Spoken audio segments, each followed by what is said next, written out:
Narinig ng lahat ang malutong na tawa ni Vanessa, ang sosyal na event organizer. Anong ginagawa ng babaeng mukhang basahan dito? Sino nag-imbita? Sigaw niya habang pinagtatawanan ng crowd si Mara, na nakatungo at pilit tinatago ang luha. Tinulak pa siya ng hotel manager. Wala kang karapatang tumapak sa red carpet na to.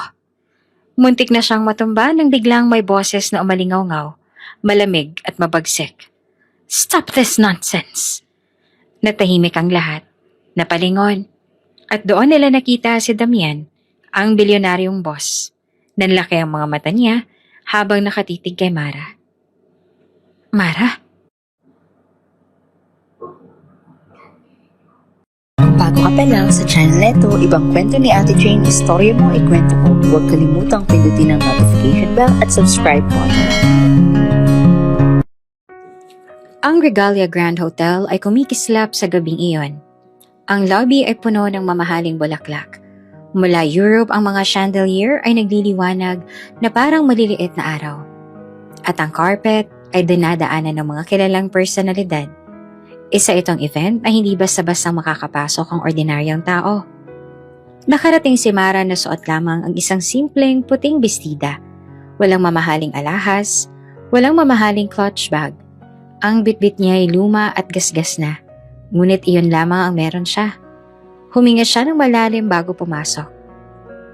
Alam niyang hindi siya nababagay sa marangyang lugar na ito, ngunit hawak niya ang isang sobre ng imbitasyon.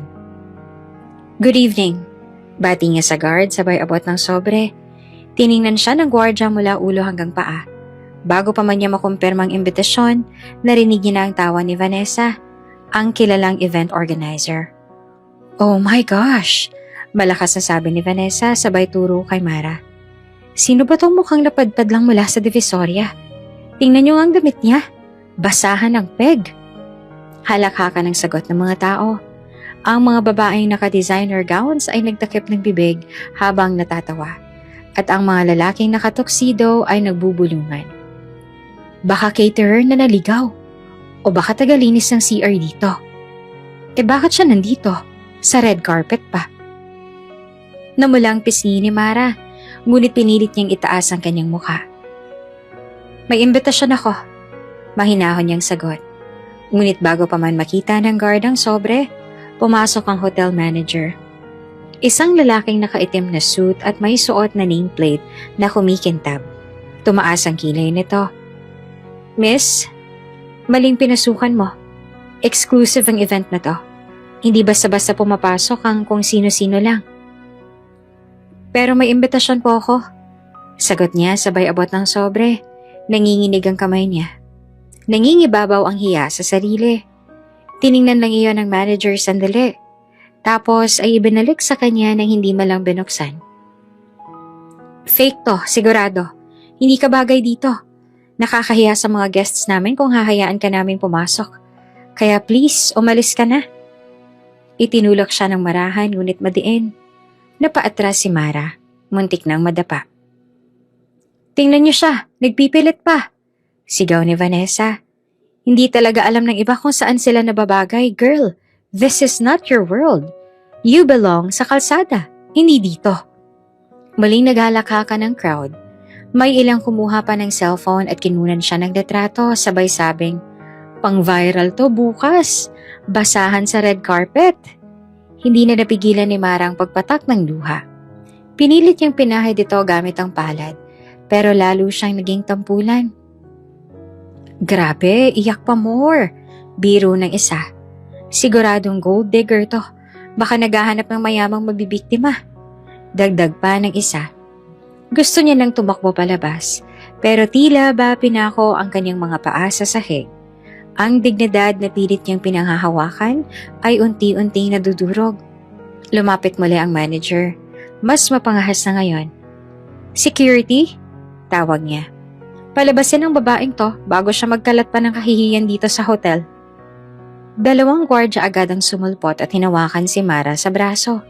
Nagpumigla siya. Sandali lang. Hindi ako magnanakaw. Hindi ako istorbo. May imbitasyon ako. Ngunit hindi siya pinakinggan, mas lalo pa siyang hinila palayo. Sa gilid, si Vanessa naman ay nakangisi. Aliw na aliw. Kaya dapat may dress code talaga para hindi na nakakalusot ang mga tulad niya. Nakakahiya, nakakababa ng standards ng event. Muli na namang nagtawanan ng mga tao. Ang mga flash ng camera ay patuloy na kumikislap. Hindi para i-feature siya bilang guest, kundi para gawing meme at pagtawanan sa social media. Habang hinahatak siya ng security palayo, ramdam ni Mara ang bigat ng mga mata ng crowd sa kanya. Mga matang puno ng panghuhusga, mga matang matagal niya nang kinatatakutan. Hindi ako dapat nandito. Bulong niya sa isip. Mali ang lahat. Nanginginig ang kanyang katawan at sa bawat pagtawa ng crowd, para siyang unti-unting nilalamon ng lupa. Nagpatuloy ang tawanan at bulungan sa loob ng Regalia Grand Hotel Ballroom. Matapos silahin ng guard si Mara palayo, halos mawala na siya ng lakas nang marinig niyang malakas na fanfare ng trompeta. Biglang sumara ang malalaking pinto, tsaka bumukas muli. Ladies and gentlemen, anunsyo ng host sa entablado, let us all welcome tonight's guest of honor, Mr. Damian Alcantara. Parang sabay-sabay na naputol ang hininga ng crowd. Tumigil ang tawanan. Ang mga bulungan ay napalitan ng paghanga. Lahat ay napatingin sa entrada, kung saan pumasok ang isang matangkad na lalaki na nakaitim na tuxedo. Si Damian Alcantara. Matikas ang tindig, malamig ang mga mata. At bawat hakbang niya sa pulang carpet ay puno ng kapangyarihan. Ang kanyang pangalan ay kinatatakutan at iginagalang sa mundo ng negosyo. May mga narinig pang bulong mula sa crowd. Grabe, siya pala mismo ang pupunta? Alcantara Group ang sponsor ng event nito, kaya siya honored guest. Napaka-handsome, kahit live. Agad na nagbigay galang ang lahat. Ang mga dati tumatawa kay Mara ay biglang nag-ayos ng postura. Ang mga babaeng sosyal ay nagkunwaring abala sa pag-aayos ng buhok. Ang mga politiko at businessman ay nag-uunahan sa pagbate. Sir Damian, good evening. Bati ng mayor, sabay abot ng kamay. An honor to have you here, Mr. Alcantara. Dagdag ng isa pang negosyante. Ngumiti si Damian ng formal. Tinanguan ng ilan at nagpatuloy sa paglalakad papasok ng hall. Ang kanyang presensya ay tila nagdala ng bigat at katahimikan. Isang aura na hindi pwedeng isnabin. Samantala si Mara ay nanatiling nasa gilid. Hawak ang kanyang bag na mahigpit. Kinagat niya ang labi at pilit nagtago sa likod ng isang poste. Ayaw niyang makita siya ni Damian. Ayaw niyang muling bumalik ang mga alaala ng kanilang nakaraan. Hindi ako dapat nandito. Kailangan ko nang umalis. Tahimik siyang naglakad sa gilid ng ballroom. Umaasang makakalusot patungo sa side exit. Ngunit bago pa siya makalapit, agad siyang hinarang ng isang waitress. Miss, bawal po dito. Staff lang dumadaan sa likod. Sandali lang. Pakiusap ni Mara. Uuwi na ako, hindi ako magtatagal. Tumaas ang kilay ng waitress. Kung talagang may imbitasyon ka, bakit nagtatago ka? At tingnan mo nga ang suot mo, hindi bagay dito. Umalis ka na bago ka pa makita ni Sir Damian. Nakakahiya sa kanya. Sumingit pa ang isang waiter, dala ang tray ng alak. Ang kapal din naman ng mukha ng babaeng to, no? Kanina pa siya pinag-uusapan tapos ngayon ayaw pang umalis. Baka gold digger. Hindi naman sumagot si Mara, pero mabilis ang pintig ng puso niya. Lalo niyang naramdaman ng hiya. Lalo na't naririnig niyang tawanan ng ilang socialites na hindi pa rin tapos ang pamumuna. Baka mapansin siya ni Mr. Alcantara. Kawawa naman ang boss. Kung ako security, pinaban ko na. Pinilit na tumalikod si Mara, pero muli siyang sinundan ng staff. Sa bawat hakbang niya, tila ba mas lalo pa siyang hinaharang. Miss, dito ka na. Doon ang exit para sa mga hindi invited. Mariing utos ng guard na humawak ulit sa braso niya. Pakawalan niyo ako. Nanginginig ang boses ni Mara. Hindi ko kayo istorbohin. Gusto ko lang na lumabas. Ngunit sa halip na tulungan, mas pinagtawanan pa siya ng ilan, lalo na si Vanessa, na hindi pa rin tapos sa pang-iinsulto. Alam niyo, dapat turuan ng leksyon ng mga tulad niya. para wag na makaisip ang sumabay sa mundo ng mga elite. Ani Vanessa habang umisi. Nakatayo si Mara. Pinipigilang bumigay ang luha. Sa kabila ng lahat, pinilit niyang maging matatag. Pero ramdam niya, ang mismong mundong ito ay itinataboy siya. At sa gitna ng ballroom, si Damian ay nakipag-usap sa ilang kilalang tao. Ngunit may naramdaman siyang kakaiba. Parang may presensya sa paligid na hindi niya maipaliwanag. Hindi niya alam kung bakit, ngunit para bang may humihila sa kanya para lingunin ang gilid ng hall. Hindi pa niya nakikita si Mara ng buo, pero ilang hakbang na lang at ang mga mata nilang dalawa ay muling magtatagpo. Nakatayo si Mara sa gilid ng ballroom, pinipilit maging maliit sa harap ng mga mapanghusgang mata. Kahit gusto niyang lumabas, patuloy ang pagbabantay ng staff na parang kriminal siya. Ramdam niya ang bawat bulungan, bawat sulyap, bawat tawa na parang mga patalim na humihiwa sa kanyang balat. Ano ba kasing suot niya? Para siyang papasok ng simbahan, hindi naman ang party. Bulong ng isang babaeng naka-gold gown. Kung ako ang host, pinatapon ko na siya sa labas kanina pa. Dagdag ng kasama nito, sabay halakhak. Ibinaba ni Mara ang ulo.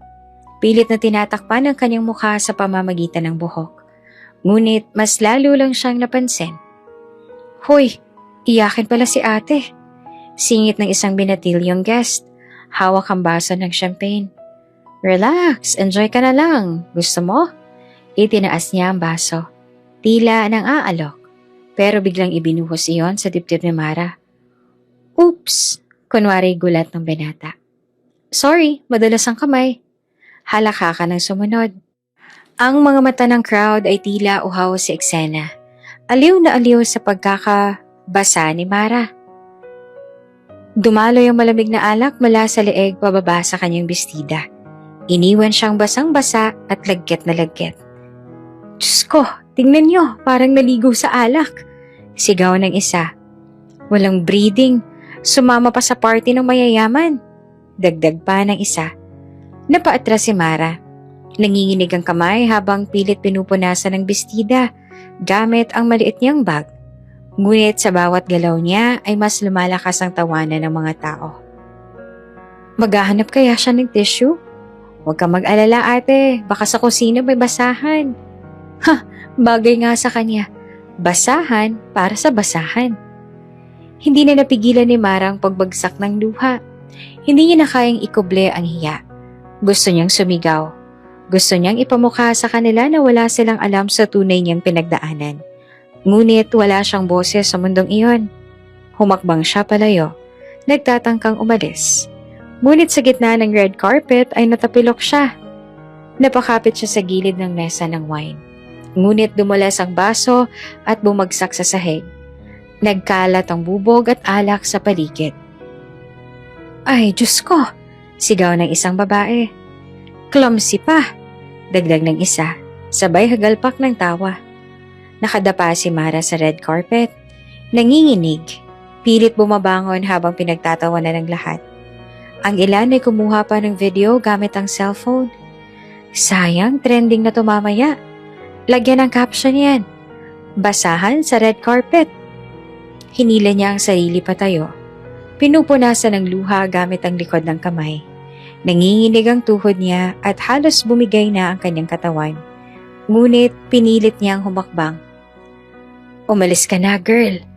Bulong ng isang waiter na nagmamasid. Bago ka pa tuluyang sirain dito. Pero bago siya makalabas, muling nagsalita si Vanessa. Nakatayo sa gitna ng ballroom na parang reyna. Ladies and gentlemen, malakas niyang sabi, sabay turo kay Mara. Ito ang dahilan kung bakit may dress code at invitation checking. Para hindi makasira ang mga tulad niya. Walang manners, walang class. At higit sa lahat, walang breeding. Sabay-sabay na tawa at palakpak ang umalingaw-ngaw sa buong hall. Tumigil si Mara. Tumayo siya ng tuwid, pinahid ang luha at huminga ng malalim. Sa loob-loob niya, gusto niya nang sumabog. Gusto niyang ilabas ang sakit at galit. Pero pinili niyang manahimik. Dahil sa mundong ito, ang bawat salitang manggagaling sa kanya ay gagamitin lang laban sa kanya. Naglakad siya papalayo, nakatungo habang ang crowd ay patuloy sa pagtawa at pagbato ng masasakit na salita. Sa bawat hakbang niya sa pulang carpet, para siyang naglalakad sa apoy. Bawat tingin at bawat tawa ay nasusunog ang kanyang dignidad. Muling nagbalik sa normal ang musika matapos ang maliit na kaguluhan sa gilid ng ballroom. Ang mga bisita na kanina lamang ay aliw na aliw, ngayon nagkunwaring abala sa kanilang mga kausap. Ngunit ramdam sa hangin ang tensyon, parang may iniwang bakas ang nangyari. Nasa gitna ng hall si Damian Alcantara. Abala sa pakikipagkamay sa mga opisyal at kilalang personalidad. Ang presensya niya ay sapat para muling magdala ng bigat sa gabing iyon. Ngunit sa gitna ng lahat ng pagbate at ngiti na ibinabato sa kanya, may naramdaman siyang hindi maipaliwanag. Parang may humihila sa kanyang atensyon. Mr. Alcantara, it's an honor. Bati ng isang foreign investor. Bagya siyang tumango, ngunit hindi doon nakatutok ang kanyang isipan. May kakaibang ingay mula sa gilid.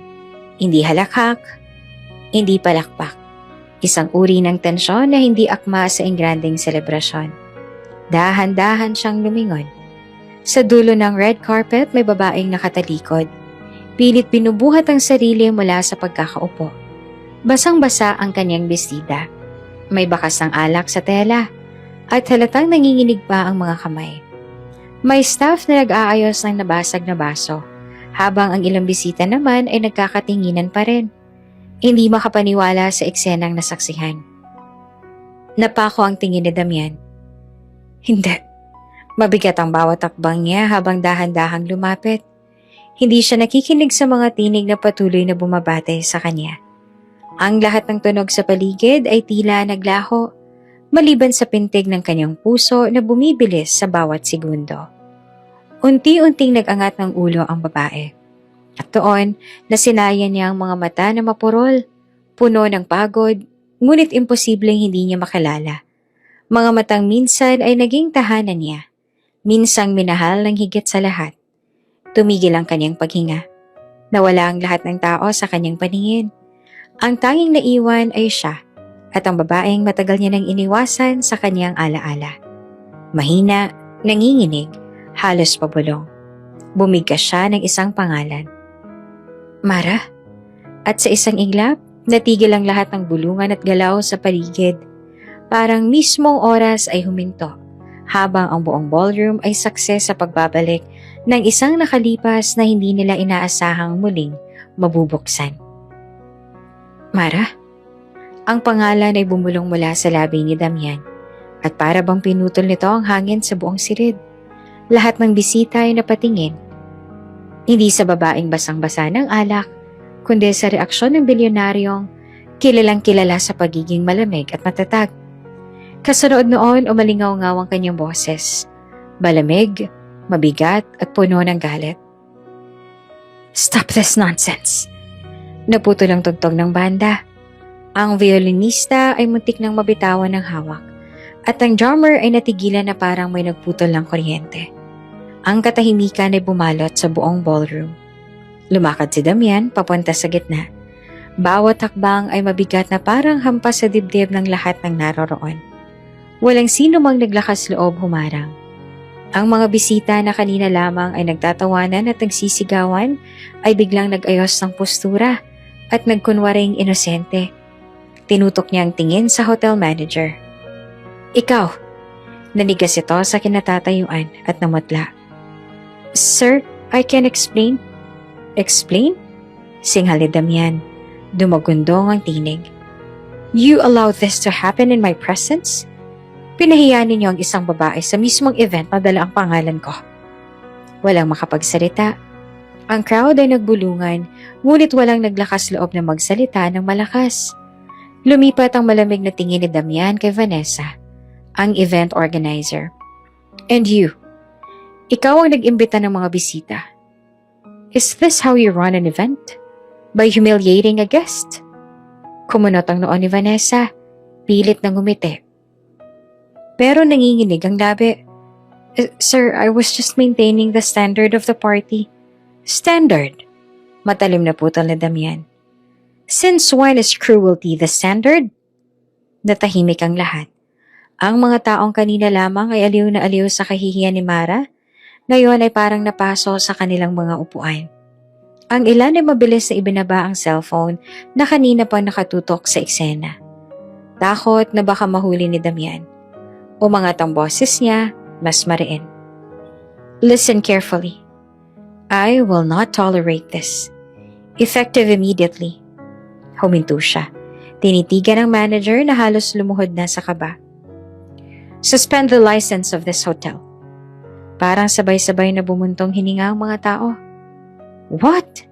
Bulong ng isang socialite. Hindi totoo yan, sabi ng iba.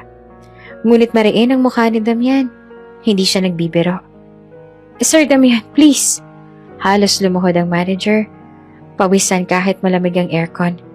Give us a chance to. Enough. Putol ni Damian na malamig ang boses. Your chance ended the moment you let this humiliation happen. At sa isang iglap, nagulo ang ballroom. Ang ilang bisita ay nagtakbuhan palabas. May mga nagulat at hindi alam ang gagawin. Ang press ay nagmadaling kumuha ng litrato. Alam na lang ito ang magiging headline bukas. Si Damian walang ibang sinabi. Ang presensya niya ay parang bagyong dumaan at nag-iwan ng sindak sa lahat. At doon nagtapos ang gabi. Hindi sa musika, hindi sa sayawan, kundi sa isang utos na yayanig sa buong industriya ng hotel. Suspend the license of this hotel immediately. Tahimik ang ballroom matapos ang malakas na utos sa Damian. Ang mga bisita ay nagkakatinginan, hindi makapaniwala sa eksenang nasaksihan. Sa gitna ng lahat, lumapit si Damian kay Mara. Malakas ang pintig ng puso ni Mara habang papalapit siya. Parang lahat ng alaala ng kanilang nakaraan ay bumalik sa isang iglap. Let's go. Malamig ngunit mariing sabi ni Damian habang iniabot ang kamay niya kay Mara. Nagulat ang lahat. Ang babaeng kanina'y pinagtatawanan, ngayon inaanyayahan mismo ng bilyonaryo na siya lamang ang kinatatakutan at iginagalang ng crowd. Wait, kilala niya pala yung babae? Bulong ng isang socialite. Imposible. Sino ba siya? Sagot ng isa. Si Mara nanginginig ay agad na umatras. Umiwas ng tingin. Pinunasan ng luha gamit ang likod ng kamay. Huwag. Mahinang sagot niya. Halos pabulong pero narinig ng mga malapit. Hindi ko kailangan ng tulong mo. Nanlaki ang mata ng mga tao. Parang gumuho ang mundo nila sa narinig. May lakas ng loob na tumanggi kay Damian Alcantara. Mara. Tinig ni Damian na mas banayad na ngayon pero puno ng bigat. Umaling na si Mara. Matagal na tayong tapos, Damian. Wala ka ng obligasyon sa akin. Nagsimulang magbulungan ng crowd. Matagal na tayong tapos? Ex? Ex niya ba? Si Vanessa na kanina ay kumpiyansang nanunukso, biglang natigilan. Ex-wife? Halos mapasigaw siya at hindi makapaniwala. Lalong naging mausisa ang mga mata ng mga bisita. May mga kumuha ng cellphone para i-video ang bawat sandali. Please, mariing sabi ni Damian, muling iniabot ang kamay. You don't deserve this humiliation. Hindi kita iiwan dito. Pero umatras muli si Mara. Halos madapa sa pulang carpet. I don't need saving. Hindi ako kawawa. At lalong hindi mo na ako asawa. Ramdam ng lahat ang bigat ng kanyang titig. Parang pinalo ang dibdib ni Damian sa mga salitang iyon. Ngunit hindi siya umatras. Sa halip, siya ang lumapit pa. Hinawakan niya sa braso si Mara. Marahan, ngunit mahigpit. Mara, please. Just this once, sumama ka na. Nagpupumigla si Mara. Bitawan mo ko. Malakas na ang boses niya ngayon at mas lalong nabigla ang mga tao. At doon naging malinaw sa lahat. Hindi basta kakilala, hindi basta kaibigan. Ang babaeng ito ay may malalim na koneksyon kay Damian Alcantara. Isang koneksyon na pilit nilang ikinukubli. Si Damian, kahit ramdam ang pagtutol ni Mara, ay hindi nagpakita ng kahinaan. Ang kanyang mga mata ay puno ng determinasyon. Kung ayaw mong sumama, fine. Pero hindi na kita hahayaang pagtawanan ulit. Umikot siya at hinarap ang crowd. Anyone who dares touch her again will deal with me. Nagkatinginan ng lahat. Walang naglakas loob na magsalita. Si Mara ay nakatayo pa rin, nanginginig. Hindi alam kung anong mas masakit. Ang muling makita si Damian o ang katotohanang hindi pa rin siya nakakalaya sa anino nito.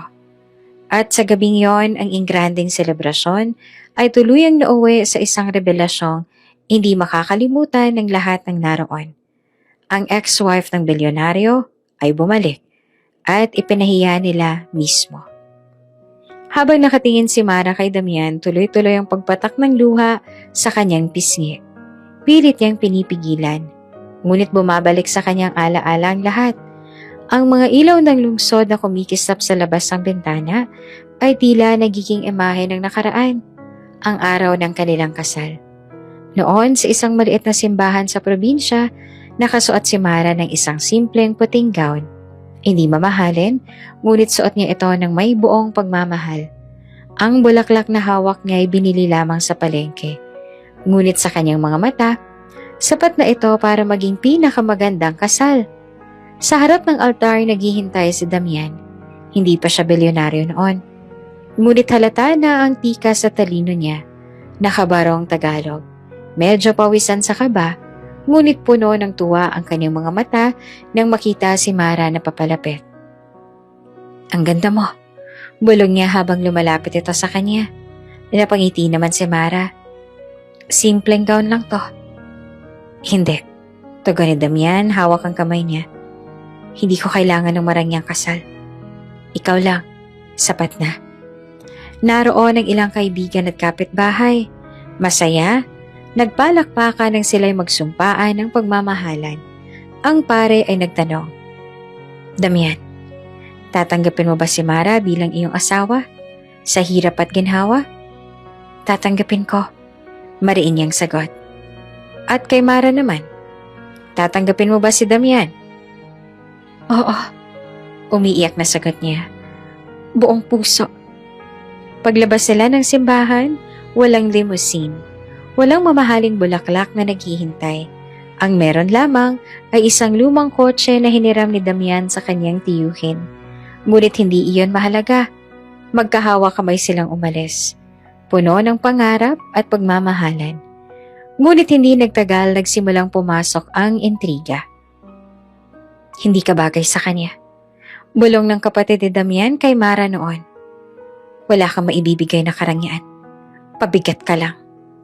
Ang mga salita ay lumalapa nang sumali ang pamilya ni Damian sa usapan. Damian, kung gusto mong lumago ang negosyo, kailangan mong piliin ang babaeng makakatulong sa'yo. Si Mara, isang simpleng babae lang. Hindi niya kayang sumabay sa mundo mo. Si Damian ay pilit na lumalaban noon. Mahal ko siya. Hindi pera ang dahilan ng kasal namin. Ngunit sa bawat araw, dumadami ang bintang laban kay Mara. Kesyo, mahaba raw ang pinagmulan niya. Kesyo, wala siyang karapatan sa pangalan ng Alcantara. At sa dulo, ang mga bulong at kasinungalingan ay naging lason sa kanilang relasyon. Isang gabi nagkaroon sila ng matinding pagtatalo. Damian, hindi ko na kaya. Umiiyak na sabi ni Mara. Walang araw na lumilipas na hindi nila ako minamaliit. At pakiramdam ko, ikaw man ay nagdududa ka na rin. Huwag mong sabihin yan, Mara. Mariing tugon naman ni Damian. Ngunit ramdam niya ang bigat ng pressure mula sa kanyang pamilya. Mahal kita. Mahal, pero hanggang kailan? Kapag pinilit mo ako manatili, mas lalo lang ako masasaktan. At iyon ang huli nilang gabing magkasama. Bumalik sa kasalukuyan si Mara, hawak ang laylayan ng kanyang bestida na basang-basa pa rin ng alak. Huminga siya ng malalim. Wala na yon. Tapos na kami ni Damian. Ngunit sa kanyang puso, alam niyang hindi ganong kadali kalimutan ng nakaraan. Lumabas si Mara mula sa ballroom. Mabilis ang hakbang. Halos tumatakbo. Mahigpit ang kapit niya sa bag. Pilit tinatakpan ng dibdib na kanina pa basang-basa ng alak. Mara, wait! Sigaw ni Damian agad na sumunod. Huminto siya sa may hallway. Humarap sandali, namumula ang mga mata. Nanginginig ang labi. Ano pa bang gusto mo, Damian? Tama na. Nakakahiya na. Di ako pwedeng tumahimik. Mariin ang tinig ni Damian. Nakita ko kung paano kanila trinato. At hindi ko hahayaan na mangyari yun. Umiling si Mara, bahagyang napaatras. Para saan pa? Hindi mo na mabuburang nangyari. At lalo na, hindi mo na mabuburang nakaraan natin. Sa di kalayuan may mga bisitang nakatambay, nagbubulungan. Siya pala yung ex-wife. Kaya pala ganyan ang reaksyon ni Mr. Alcantara. Hindi ko akalain. Ordinaryong babae lang pala. Ramdam ni Mara ang bigat ng bawat bulong. Para bang muli siyang binabato ng tingin. Hindi lang bilang bisita ang pinahiya, kundi bilang babaeng iniwan at ngayon ay muling nasa spotlight. Mara, lumapit si Damian. Bagal at para hindi siya matakot. Pakinggan mo lang ako. Kahit sandali. Umiling siya at mabilis na pinahid ang luha. Hindi. Hindi ko na kayang ulitin lahat. Ayoko nang balikan. Pero kailangan ko magpaliwanag. Aniya ng mariin. Puno ng bigat ang boses. Hindi lahat ng iniisip mo noon ay totoo. Napapikit si Mara. Mariing umiling. Damian, please, enough. Hindi ako bumalik para sa'yo. At hindi ko kailangan ng tulong mo. Mabigat ang katahimikan. Ang ilang bisita ay tumigil na sa bulungan at lantaran ng nakikinig. Sabik sa bawat salitang lumalabas sa kanilang bibig. Humigpit ang panga ni Damian, ngunit hindi siya sumigaw. Sa halip, marahan niyang ibinaba ang tinig. Kung ayaw mong tulungan kita, fine. Pero kahit hindi mo aminin, kita ako sa mga mata mo. Nasasaktan ka. Napalunok si Mara. Bago pa man siya muling umiyak, mabilis siyang tumalikod at naglakad palayo. Iniwan niya si Damian na nakatayo sa hallway. Pinagmamasa ng papalayong anino ng babaeng minsan ay buong puso niyang minahal. At sa paligid nila, ang bulungan ng crowd ay unti-unting lumakas. Ex-wife nga. Totoo pala. Skandalo tubo ka sa dyaryo, sigurado. Kinabukasan, maagang nagtipon-tipon ang mga miyembro ng hotel board sa isang malaking conference room. Tahimik ang lahat. Bawat isa ay nakatungo habang hinihintay ang pagdating ng taong kinatatakutan nila. Bumukas ang pintuan. Pumasok si Damian Alcantara. Dalang malamig na presensya na agad nagbigay bigat sa silid. Nakasunod sa kanyang dalawang abogado at ang kanyang executive assistant. Good morning, Mr. Alcantara. Bati ng chairman ng board na nanginginig ang tinig. Good morning. Malamig na ulit naman ni Damian. Umupo siya sa dulo ng mesa. Nilapag ang folder na dala. After what happened last night, you still have the audacity to greet me like nothing happened? Nagkatinginan ng mga board members, walang makasagot. Binuksan ni Damian ang folder. Sa loob ay mga larawan mula sa party. Kuha ng media at ng mga bisitang nakasaksi.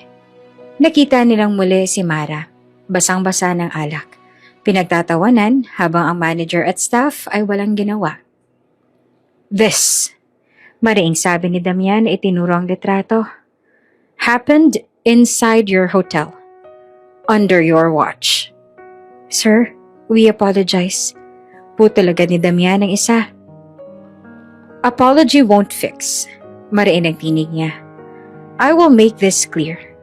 Everyone involved in humiliating that woman will be held accountable. From your manager, down to the last staff who stood and watched. Tahimik ang buong mesa. Ramdam nila ang bigat ng bawat salita. Effective today, dagdag ni Damian. The manager is suspended indefinitely. HR will process the termination of staff proven to have taken part. And as for this hotel, tumigil siya. Tinitigan ng chairman. You are under review. Your license will be suspended until further notice. Halos mapasigaw ang chairman. Sir, kung masususpende po kami, mawawala ang tiwala ng mga investors. Exactly. Putol muli ni Damian. Malamig na ang tono. This is the price of negligence. Kung hindi niyo kayang pangalagaan ang basic dignity ng tao, hindi kayo karapat-dapat sa pangalan ng industriya. Walang nakasagot. Ang ilan ay napayuko na lamang. Ramdam ang kahihiyan. Sa mga news outlet at social media, pumutok ang balita. Bilyonaryo, ipinahinto ang operasyon ng Regalia Grand Hotel matapos ang iskandalong pambabastos. Ex-wife ni Alcantara pinahiya sa party. Crowd, shocked. Hotel industry in crisis. Alcantara Group maglalabas ng mas mahigpit na standard. Nag-viral ang mga litrato ni Mara habang nakayuko sa red carpet. At si Damian na nakatayo sa gitna ng ballroom na parang isang hari na nagbaba ng hatol. Sa business world, kumalat ang kaba. Ang ilang investors ay nagpanik. Ang mga kalaban ni Damian ay nagtatawanan sa sidelines. Ngunit ang mga kakampi niya ay nagpadala ng mensahe ng suporta. Sir Damian, just set the bar higher again. Hindi birong makalaban siya. Sa kanyang opisina nakatayo si Damian sa harap ng malaking salamin, nakatingin sa city lights. Tahimik siya, ngunit sa loob-loob niya, hindi lang galit ang nararamdaman. May kirot, may alaala. Mara, bulong niya na halos pabulong. Bakit kailangan pa kitang makita ulit sa ganitong paraan? Hating gabi na makarating si Mara sa kanilang inuupahang maliit na apartment. Mabilis niyang isinara ang pinto at sandaling sumandal. Parang doon lang niya nailabas ang bigat na kanina pang kinikimkim. Mommy? Sigaw ng isang munting tinig. Mabilis na tumakbo ang isang batang babae. Mga 8 taong gulang na nakapajama na may print ng bituin. Niyakap nito si Mara ng mahigpit. Napaluha siya. Agad niyang niyakap ang anak. Anak, gising ka pa? Di ba sabi ko matulog ka na? Hindi ako makatulog, Mommy. Nag-aalala ako, ang tagal mong umuwi. Sagot ng bata sabay turo sa maliit na orasan sa dingding. Napangiti si Mara kahit ramdam ang pagod. Sorry, baby. Mommy just had a hard day. Hinaplos ng bata ang kanyang bestida na may bakas pa ng natuyong alak. Mommy, bakit basa yung damit mo? May nangyari bang masama? Mabilis siyang itinagong hiya. Oh, wala, baby. Nadapa lang si Mommy pero ayos lang ako. Umiling ang bata. Pinisil ang kamay niya. Mommy, promise mo ha? Hindi ka naiiyak? Napahinga ng malalim si Mara sabay haplos sa buhok ng anak. Promise, anak. Para lang sa'yo, hindi na ako iiyak. Umupo sila sa maliit na sofa. Kinuha ng bata ang drawing pad nito at ipinakita kay Mara. Mommy, tingnan mo. Ginawa ko to habang hinihintay kita. Nakita niya ang guhit ng isang masayang pamilya. Isang babae, isang maliit na bata, at isang lalaki na nakasuot ng suit na may hawak na briefcase. Napakurap si Mara. Anak, sino to? Tinuturo niya ang guhit ng lalaki. Si Daddy, inosenteng sagot naman ng bata. Sabi ng teacher ko, dapat kompleto daw ang family drawing kaya nilagay ko si Daddy kahit hindi ko pa siya nakikita.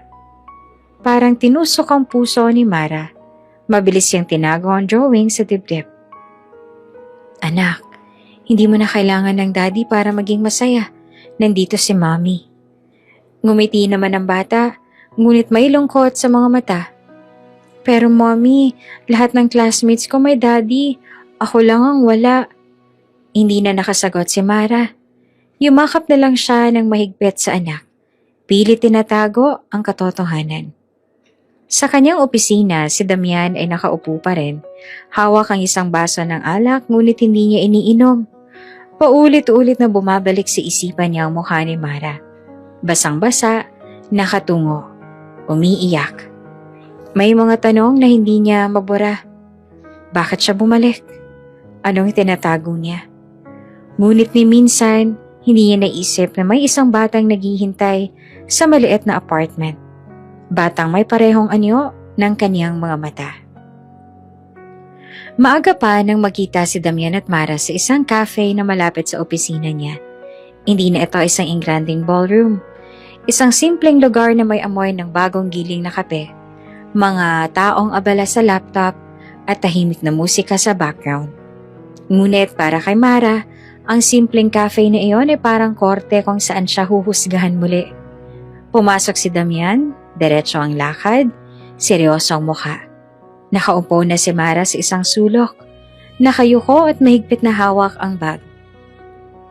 Mara, malamig niyang bate. Hindi siya sumagot. Sa halip ay tumingin siya sa bintana, pilit iniiwas ang mga mata. Umupo si Damian sa tapat niya. Ilang segundo silang parehong tahimik. Tanging tik-tak ng wall clock ang maririnig. Sa huli, siya ang bumasag ng katahimikan. Bakit ka bumalik? Bahagyang lumingon si Mara. Diretso ang titig pero nanginginig ang tinig. Hindi ako bumalik para sa'yo, Damian. Then why? Madiin na tanong niya. Nakasandal pero matalim ang mga mata. You could have stayed away. Pero bumalik ka. At pinayagan mong mangyari ang lahat ng kahihiyang yon sa harap ko. Bakit? Humigpit ang hawak ni Mara sa bag. Umangat ang dibdib niya sa bigat ng hininga bago siya nagsalita. Dahil wala akong choice. Nandito ako para sa anak ko. Natigilan si Damian. Para bang biglang naglaho ang lahat ng ingay sa paligid. Anak? Ulit niya. Mababa ang tinig. Halos hindi makapaniwala. Tumayo si Mara. Mabilis na kinuha ang scarf sa bag at isinukbit sa leeg na parang proteksyon. Ayaw niya makita ni Damian ang emosyon sa kanyang mukha. Tama na, Damian. Hindi ko na kailang ipaliwanag lahat sa'yo. Basta tandaan mo, hindi ikaw ang dahilan ng pagbabalik ko. Mabilis siyang naglakad palabas ng cafe. Naiwan si Damian na nakatingin. Nanilisik ang mga mata, ngunit halata ang pagkabigla. Para sa anak niya? Bulong niya sa sarili, hindi siya makagalaw. At sa unang pagkakataon, matapos ang maraming taon, si Damian Alcantara, ang bilyonaryong hindi natitinag ng kahit anong problema sa negosyo, ay natigilan sa dalawang salita. Anak ko.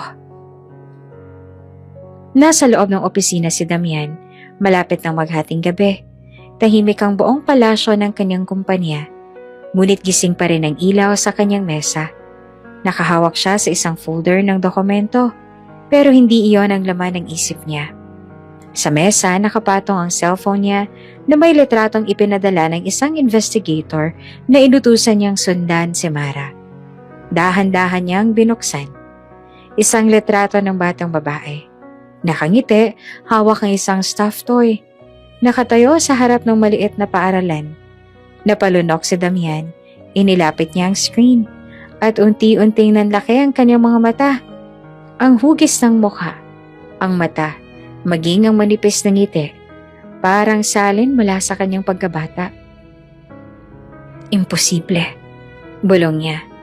Pumasok ang kanyang assistant, si Ramon, dala ang ilang files. Sir, these are the documents you asked for. Leave them. Putol ni Damian at hindi inaalis ang tingin sa litrato. Napansin ni Ramon ang ekspresyon ng amo. Sir, is there a problem? Umiling si Damian ngunit mariing nakapikit. That child. Tell me more about her. Anong pangalan niya? Her name is Leah, sir. 8 years old. Nakatira sila ng nanay niya sa isang maliit na apartment sa Tondo. The mother's name is Mara. Mas lalo pang bumigat ang dibdib ni Damian. Tumayo siya at naglakad papunta sa malaking salamin ng opisina. Hawak pa rin ang cellphone. Leah. Mahina ang ulit niya. Bumalik siya sa mesa at agad na kinuha ang intercom. Contact a private laboratory. I want a DNA test arranged. Discreetly. Walang ibang makakaalam. Yes, sir. Sagot ng sekretary sa kabilang linya. Pagkababa niya ng telepono ay muling tumingin si Damian sa litrato. Sa wakas, ang matagal niya ng hinala ay unti-unting nagiging malinaw. Hindi siya makapaniwala. Ngunit sa puso niya alam niyang may posibilidad. Isang posibilidad na hindi niya pwedeng baliwalain. Sa loob ng isang marangyang bahay sa Forbes Park, nagtipon ang ilang miyembro ng pamilya Alcantara. Sa gitna ng mesa, nakaupo si Selena, half-sister ni Damian. Elegante ang suot, ngunit matalim ang tingin. Unbelievable. Aniya habang hawak ang tabloid na may headline. Ex-wife ni Alcantara, pinahiya sa hotel. Damian, galit na galit. Itinapon niya ang dyaryo sa mesa. Pinagtatawanan na tayo. At bakit? Dahil sa babaeng yun. Umiling ang tiyahin nilang si Doña Leticia. Kung ako si Damian, matagal ko nang pinatapan si Mara. Pero alam niyo naman ang kapatid ninyo. Pusong mamon pagdating sa babae. Nagtaas ng kilay si Selena. Hindi ko hahayaan. Kung babalik si Mara sa mundo ni Damian, sisirain niyang lahat ng pinaghirapan natin. Lumapit ang isa niyang pinsan. Anong plano mo? Ngumisi si Selena, malamig at mapanganib. Simple. Kung kahihiyan ang bumalot sa kanya dati, dodoblehin natin ngayon. Sisirain natin siya sa mata ng publiko at pati sa mata ni Damian. Habang naglalakad si Mara palabas ng palengke, matapos bumili ng gulay, biglang may dalawang babaeng lumapit. May hawak silang cellphone at kitang-kita ang mapanuyang ngiti. Ay, siya nga yun. Yung ex-wife daw ng bilyonaryo. Pero tingnan mo, namamalengke lang. Ang cheap. Kinuhaan siya ng litrato nang walang paalam. Smile ka naman para trending ulit. Napaurong si Mara.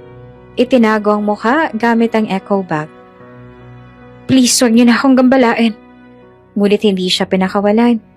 Sige na, magpanggap ka ulit na sosyal para makita ng lahat kung gaano kang kadesperada. Mabilis siyang umalis palayo, nanginginig. Umuwi siya ng halos mabitawan ang mga pinamili. Makalipas ang ilang oras, kumalat na ang litrato ni Mara. Ex-wife ni Alcantara namamalima sa palengke. Kung siya talagang asawa ng bilyonaryo, bakit ganitong itsura niya? Mabilis ang mga naging komento. Gold digger na bigo. Naghahanap lang yan ng simpatiya. Wala nang karapatang bumalik yan sa buhay ni Damian. Binasa pa ni Mara ang ilan. Nanginginig ang kamay, pinikit niya ang mga mata at halos ihagis ang cellphone. Nagtrending na. Masayang sabi ng pinsan niya. Hawak ang laptop. Lahat ng tao pinagtatawanan ulit si Mara. Mission accomplished. Ngumisi si Selena. Sabay tiklop ng braso. Hindi pa tapos. Next time, sisiguraduhin kong mismong si Damian ang madidismaya sa kanya. Tahimik ang gabi. Nakatulog na si Leah. Mahigpit na yakap ang stuffed toy. Si Mara nakaupo sa gilid ng kama, nakatanaw sa anak. Pumatak ang luha niya. Hanggang kailan ko kakayanin to? Bulong niya sa sarili. Maagang nagpunta si Damian sa pribadong klinika. Nasa kamay niya ang sobre na kanina pa niya gustong buksan. Ngunit pinili niyang hintayin ang doktor. Pagpasok ni Dr. Salcedo, seryoso ang mukha nito. Mr. Alcantara, tapos ng pagsusuri. Narito ang resulta ng DNA test. Iniabot nito ang dokumento. Mabigat ang dibdib ni Damian habang binubuksan ng sobre. Tumama agad sa mata niya ang linyang nakabold. Probability of paternity, 99.9%. Napatigil siya. Para bang lahat ng tunog sa paligid ay nawala. Anak ko, mahina niyang bulong. Napasandal siya sa upuan. Hawak ang papel na parang ito ang pinakamabigat at pinakamahalagang dokumentong natanggap niya sa buong buhay. Kinahapunan sa apartment ni Mara, kumatok si Damian ng ilang beses hanggang sa bumukas ang pinto. Nakatayo si Mara. Halata ang kaba at gulat sa mukha. Ano na naman, Damian? Malamig niyang tanong. Hindi agad sumagot ang lalaki. Sa halip, hinugot niya ang papel mula sa bulsa at iniabot. Mara, I know the truth. Leah is my daughter. Nanlaki ang mga mata ni Mara. Paano mo? DNA test. Putol ni Damian. Wala nang duda. She is mine. Napatakip ng bibig si Mara. Nangingilid ang luha. Damian, please. Huwag mong gawin to. Huwag mong kunin sa akin si Leah. Sa likuran nila, sumilip si Leah mula sa kwarto. Mommy, sino yan? Mabilis na pumasok si Damian. Agad na lumuhod sa harap ng bata. Nang makita niya ng malapitan ng mukha nito, lalo na siyang naluha. Kamukha niya noong bata pa siya. Hi, mahina niyang bate na nanginginig ang tinig. I'm your daddy. Tahimik si Leah sa una, pero nang mapansin ang luha sa mata ng lalaki, dahan-dahan itong lumapit at yumakap. Daddy? Niyakap siya ni Damian ng mahigpit, halos hindi makapaniwala. Yes, anak. Daddy's here now. Si Mara naman ay nakatayo sa gilid, umiiyak. Hawak ang dibdib. Natatakot, naguguluhan. Ngunit kita sa kanyang mukha ang hindi mapigilang emosyon ng pagmamahal at takot na mawala ng anak. Mara, lumingon si Damian habang yakap ang bata. Hindi ko siya aagawin. Pero hindi na rin ako mawawala sa buhay niya. She's ours. Napaupo si Mara sa gilid. Tuloy-tuloy ang luha. Ang katotohanan na pilit niyang inilihim, ngayon ay tuluyan ng lumabas. At wala na siyang magagawa para pigilan. Tahimik ang maliit na sala. Nakaupo si Mara sa sofa, hawak ang basang panyo. Sa tabi niya mahigpit na nakayakap si Leah, habang si Damian ay nakatayo sa harap nila, parang isang akusado na handang husgahan. Mara, nagsimula si Damian, mababa ang tinig. I was wrong. Sa lahat ng bagay. Nagkulang ako. Hindi siya tumingin. Pinahid niya ang luha at mariing umiling. Hindi mo na mababawi ang lahat ng nangyari. Ang sakit, Damian. Hindi lang basta iniwan mo ako. Pinaniwalaan mo silang lahat kesa sa akin. Lumapit si Damian. Marahang lumuhod sa harap niya. I know. At iyon ang pinakamalaking kasalanan ko. Pinakinggan ko ang pamilya ko at hindi ang puso ko. At dahil doon nawala ka. Sa gilid ay nakatingin si Leah, nagugulahan. Mommy, Daddy, bakit kayo nag-aaway? Mabilis na pinahid ni Mara ang luha at ngumiti sa anak. We're not fighting, anak. Just talking. Pero lumingon si Leah kay Damian. Hawak pa ang kamay ng ina. Daddy, say sorry kay Mommy. Pag nagkakamali ako, lagi akong pinagpagsabi ni Mommy ng sorry. Napatigil si Damian. Napatingin sa anak, tsaka muling bumalik ang tingin kay Mara. She's right, Mara. Huminga siya ng malalim. Nanginginig ang boses. I'm sorry. Sorry sa lahat ng sakit na ibinigay ko sa'yo. Sorry for leaving you alone. At sorry kung ngayon lang ako humarap bilang asawa at bilang ama. Sa wakas, tumingin si Mara sa kanya. Puno ng luha ang mga mata. Ngunit hindi maitago ang lungkot at ang pagmamahal na pilit niyang ikinukubli. Damian, mahina niyang bulong. Ang daming taon nang nawala. Lumapit si Leah at kinuha ang kamay ng dalawa at pinagdikit. Mommy, Daddy, bati na kayo please. Parehong napatitig si Damian at Mara sa anak. Sa gitna ng luha, napangiti si Damian. At kahit matigas pa rin si Mara, hindi niya maiwasang maramdaman ang init ng kamay na matagal nang nawala sa kanya. Sa maliit na sala na iyon, sa harap ng anak nilang walang kamuwang-muwang, nagsimula ang pagbitak ng yelo sa pagitan nila. Isang linggo matapos ang lahat ng iskandalo, nagdaos ng charity galang Alcantara Group sa isang 5-star hotel. Punong-puno ang ballroom ng mga kilalang tao, politiko, artista at negosyante. Sa entrance dumating si Damian, ngunit hindi siya nag-iisa. Nasa tabi niya si Mara. Naka-eleganting long gown at hawak ang kamay ni Leah na nakasuot ng cute na white dress. Agad nabubuntong hininga ang crowd. Siya yun, yung babaeng pinahiya dati. At may bata? Anak nila? Tahimik si Mara. Ramdam ang bigat ng mga matang nakatingin. Hinawakan siya ni Damian sa kamay. Marahan ngunit matatag. "Don't worry," bulong niya. "Tonight, they'll know the truth."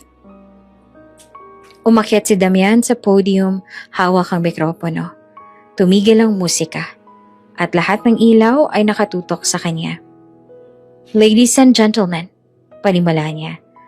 Maraming nagulat sa nangyari noong nakaraang linggo. Pero ngayong gabi, I want to set the record straight. Lumingon siya at iniabot ang kamay kay Mara at inakyat ito sa entablado. Kasama si Leah. "This woman," itinuro niya si Mara, "is not just a guest. She is Mara, my ex-wife, and the woman I failed to protect." Nagbulungan ang crowd. May mga napatingin sa isa't isa. May ilan na hindi makapaniwala. At mas lalo pang lumakas ang boses ni Damian. "And this child," sabay karga kay Leah na kumapit sa leeg niya, "is our daughter." Napatakip ng bibig ang ilang babae. May mga naiyak, may ilan namang biglang napayuko sa hiya. Lalo ng mga kilala na kanina lamang ay naglalabas ng matatalim na bulong laban kay Mara. Grabe ang tapang ni Mr. Alcantara. Ang babaeng pinahiya natin noon, siya palang asawa niya. Wala na.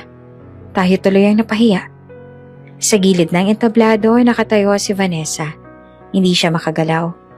Nakatitig siya kay Mara na ngayon nakatayo ng taas noo.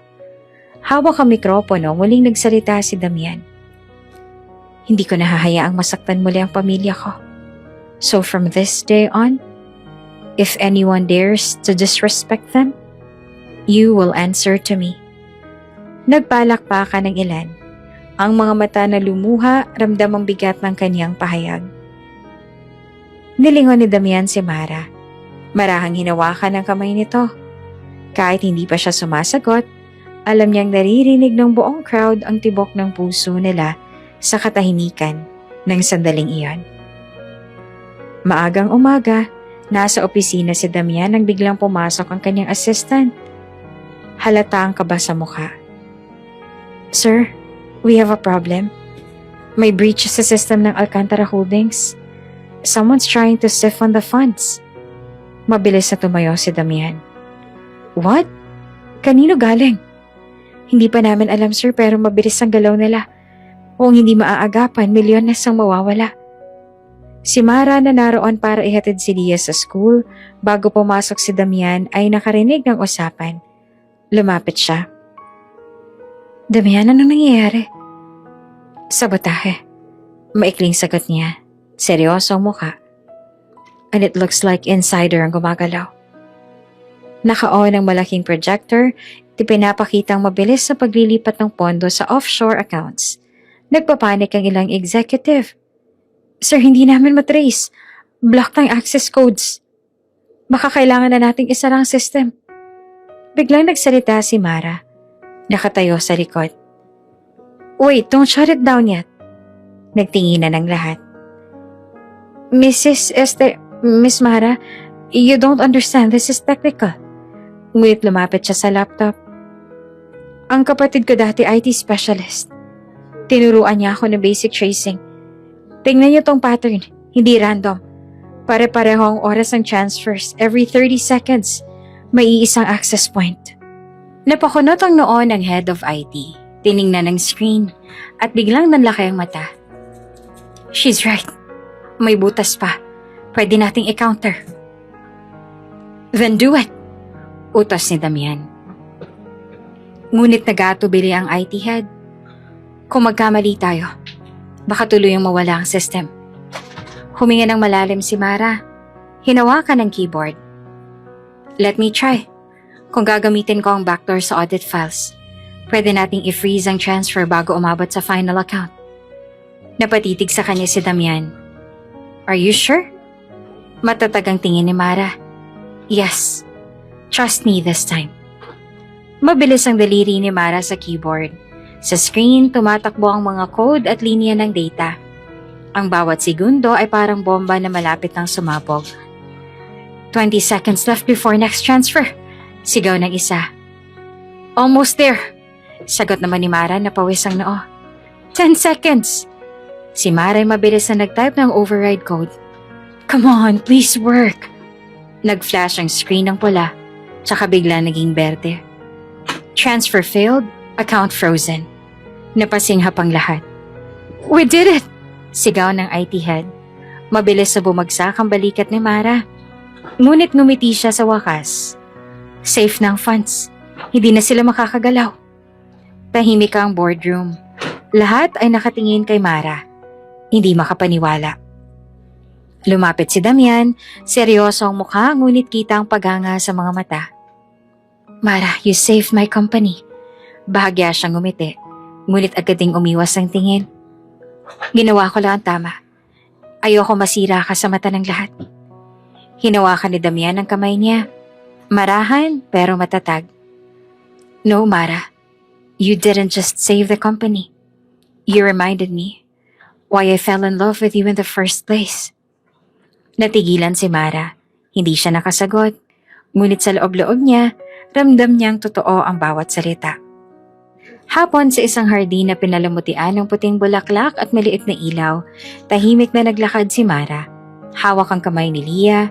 Hindi niya alam kung bakit sila dinala ni Damian doon, pero ramdam niyang may kakaiba. Pagdating nila sa gitna, nakita niya si Damian, nakasuot ng simpleng suit, nakaluhod at may hawak na maliit na kahon. Damian? Bulong ni Mara, natigilan sa kinatatayuan. Lumapit si Lia, masayang ngiti sa mukha. Mommy, may surprise si Daddy. Binuksan ni Damian ang kahon. Isang singsing na kumikislap sa ilalim ng araw. Tumingala siya, diretsong tinitigan si Mara. Noong una kitang panakasalan, dala ko ang pangarap at pagmamahal. Pero ngayon, dala ko na rin ang lahat ng natutunan ko sa pagkakamali. Mara, will you marry me again? This time sa harap ng anak natin at sa harap ng lahat ng nanakit sa atin noon. Nag-init ang mga mata ni Mara. Damian, paano kung hindi na kaya ng puso ko? Lumapit si Lia. Kinuha ang kamay ng ina at inilagay sa kamay ng ama. Mommy, please. Buo na tayo. Hindi na nakapagsalita si Mara. Tumango siya. Luhaan ngunit nakangiti. Yes, I will. Isang buwan matapos ang proposal, ginanap ang kasal sa isang malaking simbahan. Dumating ang mga taong minsang nanghusga, ang mga socialites, ang hotel manager, si Vanessa. Ngunit ngayong araw hindi para manlait kundi para maging saksi. Habang naglalakad si Mara sa aisle, nakagaon siya na simple ngunit elegante. Nasa unahan naman si Damian at Lia, parehong nakangiti at naghihintay. Pagdating sa altar, nagtagpo ang kanilang mga kamay. Damian, sabi ng pari, tatanggapin mo ba si Mara bilang asawa? Muli, sa hirap at ginhawa. Mariing tumingin si Damian sa mga mata ni Mara. Oo, at ngayong alam ko na ang halaga niya, hindi ko nahahayaang mawala pa siya. Mara, tanong ng pare, tatanggapin mo ba si Damian? Huminga siya ng malalim, tumingin kay Lia at saka kay Damian. Oo, sapagkat sa kabila ng lahat, siya pa rin ang tahanan ko. Nagpalakpakan ng buong simbahan.